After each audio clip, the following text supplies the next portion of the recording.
Day 61. I believe the best way to grow in our own understanding of Scripture, our knowledge of Him who wrote Scripture, is to read it for ourselves. Good teaching is so important, and we'll see that as we do continue to read. And I'm a firm believer in the importance of receiving teaching.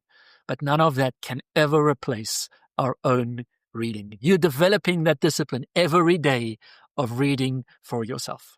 Luke chapter 17, a chapter which is pretty broad in its scope. There's so many different themes that Luke touches on here. The importance of not causing others to sin, of being ready and willing to extend forgiveness when somebody has sinned against us. The requirement for us to not only apologize, but to commit to changing when we have sinned towards others. There's this beautiful prayer the disciples prayed, Jesus, increase our faith. And my sort of paraphrase of what Jesus is saying there in their answer to them is, it is not about the size of your faith, it is about the size of your God. And we can have small faith in a really, really big God that is more than enough.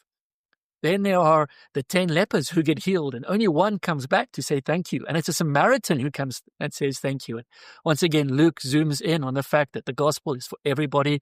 It is not for Jews only. It is for all the nations of the earth.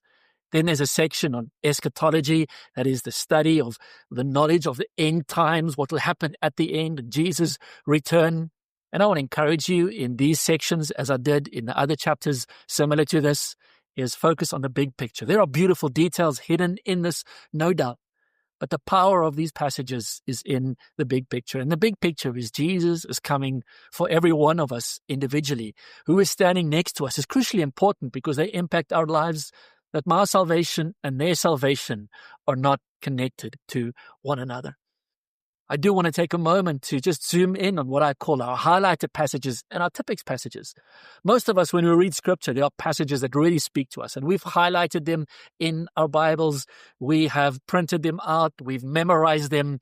They're the passages that really inspire us, and that is good. Keep doing that. And then there are other passages which we almost glance over. It's as if they are typics out in our Bibles. It's easier just to skip over them because they are uncomfortable.